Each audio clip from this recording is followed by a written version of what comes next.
साथियों नमस्कार, मेरा नाम है मिस्टर पवन कुमार और आप देख रहे हैं एग्जाम 24/6। साथियों, आज हम जिस सोसाइटी में रहते हैं वहाँ हर एक फैमिली, हर एक एस्पिरेंट्स चाहता है कि हमें गवर्नमेंट जॉब हो।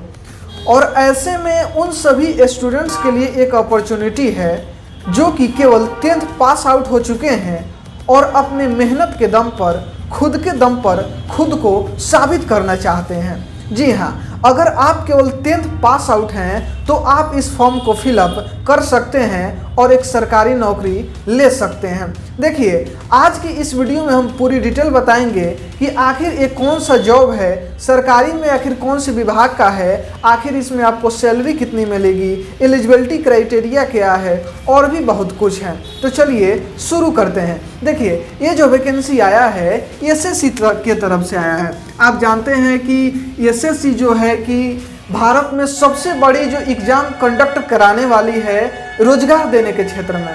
ठीक है, मतलब सबसे ज़्यादा अगर नौकरी मिलता है तो एसएससी के थ्रू ही मिलता है। यह एक भारत सरकार का स्कीम है, भारत सरकार के अंतर्गत जॉब होता है एसएससी। और देखिए, एसएससी बहुत सारे एग्जाम को कंडक्ट करवाता है जिसमें यह है एमटीएस का।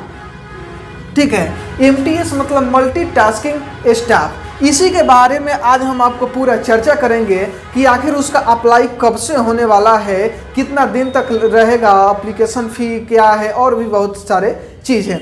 देखिए, आप ये जान गए कि आपका जो एग्ज़ाम होने वाला है, ये जो आप जॉब करने वाले हैं वो एमटीएस के थ्रू करने वाले हैं और जो एग्ज़ाम लेगा वो एसएससी लेगा। मतलब ये एसएससी के थ्रू आपका एग्ज़ाम कंडक्ट करवाया जाएगा। देखिए, अब बात करते हैं कि एलिजिबिलिटी क्राइटेरिया क्या है इसका। सिंपल सा, मतलब पहले यहीं से शुरुआत होता है कि आप इसके लिए एलिजिबल हैं या फिर नहीं हैं। तो देखिए, अगर आप पहले ही हम बोले कि आप 10th पास हैं तब आप इस फॉर्म को फिलअप कर सकते हैं।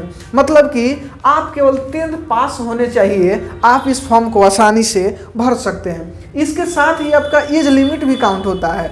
कई बार होता है कि कोई स्टूडेंट होते हैं, कुछ कम 2-4 महीना भी इधर उधर हो सकता है, कुछ कम एज के अंतर्गत ही मैट्रिक पास कर लेते हैं। लेकिन इसमें जो आपका होगा एज लिमिट 18 से 25 होगा।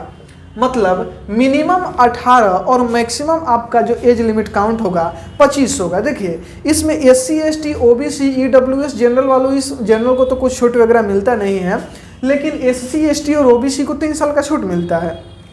लेकिन जो एवरेज ये क्राइटेरिया है यही है कि आपका मिनिमम एज 18 साल होना चाहिए और आपका मैक्सिमम 25 होना चाहिए। मतलब आप अगर मिनिमम 10th पास आउट हैं और मिनिमम एज अगर 18 है, 18 के पूर्व गए हैं, तब आप इस फॉर्म को भर सकते हैं। मेल फीमेल दोनों इस एप्लीकेशन को अप्लाई कर सकते हैं। मतलब लड़का लड़की दोनों इस फॉर्म को भर सकते हैं, नौकरी पा सकते हैं।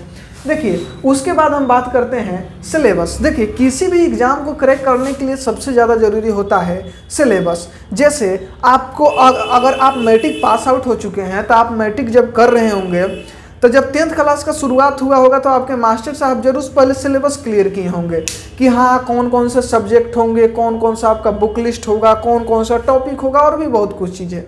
उसी प्रकार इसमें भी आपका सिलेबस काफ़ी ज़्यादा मायने रखता है और आपका सिलेबस कुछ खास नहीं, सिलेबस 4 गो ही है। क्या है, हम इसको थोड़ा साइड करते हैं और उसमें सिलेबस में आपका है मैथ्स, रीजनिंग,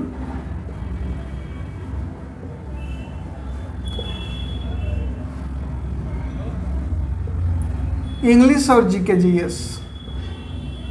ठीक है, मात्र यही 4 सब्जेक्ट होने वाला है।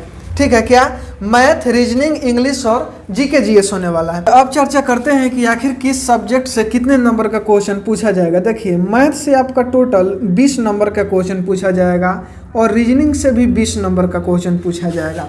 सारा का सारा क्वेश्चन ऑब्जेक्टिव पैटर्न पे ही होते हैं 4 ऑप्शन के साथ। ठीक है, तो ये 20 क्वेश्चन पूछे जाएंगे, रीजनिंग से 20 और एक क्वेश्चन का 3 नंबर मिलने वाला है। ठीक है, 1 क्वेश्चन 3 मार्क्स, मतलब ये आपका 60 नंबर और ये भी आपका 60 नंबर। मतलब मैथ और रीजनिंग मिलाकर 120 नंबर का होने वाला है। जिसमें आपको बता दें कि ये 60 और ये 60 है, इसमें आप मात्र अगर 12 से 15 नंबर भी ला लेते हैं तो आप क्वालिफाइंग हो जाएंगे, क्योंकि हम पहले बताए हैं कि ये सिर्फ क्वालिफाइंग नेचर का होता है। ठीक है, मतलब आप समझ गए कि मैथ रीजनिंग में आपको ज़्यादा मेहनत की ज़रूरत तो होती नहीं है, सब बच्चा क्वालिफाई हो ही जाता है। और हाँ, इसमें निगेटिव मार्किंग भी नहीं होता है। ठीक है, मतलब आप इसमें पूरे तुक्का का तुक्का भी लगा सकते हैं। ठीक है, तो आप ये समझ गए मैथ और रीजनिंग का। और जो मेन पार्ट होता है वो इंग्लिश और जीएस ही होता है, इंग्लिश और जीके जीएस, जिसमें देखिए इंग्लिश में आपका टोटल 25 क्वेश्चन पूछे जाएंगे, जीके जीएस में भी कितना 25 क्वेश्चन, सेम इसमें भी एक क्वेश्चन 3 नंबर का, मतलब ये भी 75 और ये 75, टोटल 150 नंबर का आपका जो मेरिट बनने वाला होता है, आपका जो मेरिट बनेगा वो 150 नंबर पर बनेगा, मात्र इंग्लिश और जीके जीएस में। ठीक है, तो समझ गए होंगे कि इसका सिलेबस ओवरऑल क्या है। आखिर अब इंग्लिश में कौन कौन सा टॉपिक पढ़ना है, रीजनिंग मैथ में पढ़ना है, ये सब किसी अगले वीडियो में चर्चा करेंगे। अब आता है आखिर इसकी सैलरी क्या है। भाई हम फॉर्म भी भर दिए, सब कुछ हो ही गया, सिलेबस जान लिए, मतलब हो गया। अब अगर हम ज्वाइन हो जाते हैं तो हमें सैलरी कितनी मिलती है, सबसे बड़का यही होता है कि पैसा सब कुछ। ठीक है, एवरीथिंग तो नहीं लेकिन बहुत कुछ तो है। अब देखिए इसका जो बेसिकली सैलरी होता है, हम इसे यहाँ पे मिटाते हैं। देखिए यहाँ पे सैलरी यहाँ पे 18,000 से शुरुआत होता है और लगभग 57,000 तक जाता है। ठीक है, देखिए ये सब सिटी के ऊपर डिपेंड करता है। ठीक है, ये तो ये भारत सरकार का जॉब है, आपको पता ही होगा, लेकिन किसी न किसी राज्य में ही तो आपको जॉब करना होगा ना। तो ये डिपेंड करता है, अगर आप छोटे शहर में रहते हैं तो ओवरऑल 18,000, 20,000, 22,000 एवरेज होता है, लेकिन जो ओवरऑल एवरेज चलता है वो 18 से लेकर 57 तक। इसी बीच इसमें प्रमोशन भी होता है तो आपका बढ़ते ही जाएगा, आपको पोस्ट भी बढ़ेगा। ठीक है, ये हो गया सैलरी 18 से 57, काफ़ी अच्छी खासी सैलरी है।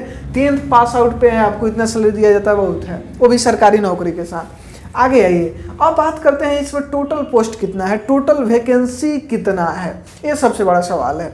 ठीक है, देखिए एमटीएस और हवलदार 2 का एक साथ ही वैकेंसी आता है, एक साथ ही एग्जाम सब कुछ होता है। ठीक है, एमटीएस यहाँ पे हो गया। ठीक है, एमटीएस और हवलदार दोनों का एक साथ ही आता है। और बात करें इस बार तो ये एवरेज है कि लगभग 8 से 10,000। ठीक है, 8,000 से 10,000 आपका इसमें वैकेंसी इस बार आने वाला है, समझ गए। अब देखिए वैकेंसी आखिर कब आएगा, एग्जाम कब होगा, तो ये जो आपका वैकेंसी है बस कुछ महीनों बाद, मतलब जून में आएगा। ठीक है, और जून से लेकर सितंबर तक इसके एग्जाम वगैरह भी कंडक्ट करा लिया जाएगा, मतलब जून में ही आपका एमटीएस का वैकेंसी आने वाला है। उम्मीद है कि आपको सारी चीज़ें जानकारी मिल गई होगी। ठीक है, अगर आप चाहते हैं, देखिए हमारा अभी ये वीडियो आपको देने का तात्पर्य यही था कि देखिए जिस दिन वैकेंसी आएगा उस दिन आप तैयारी नहीं ना करेंगे, तैयारी आपको पहले से ही करना है। अब आपको जानकारी हो गया कि वैकेंसी कब आने वाली है, जून में वैकेंसी आने वाली है, इतना सब कुछ के एलिजिबिलिटी क्राइटेरिया सब कुछ हम बता ही दिए। अब आप अपने एग्जाम की तैयारी कर सकते हैं। फिर मिलते हैं नेक्स्ट वीडियो में, तब तक के लिए जय हिंद, शुक्रिया, लव यू।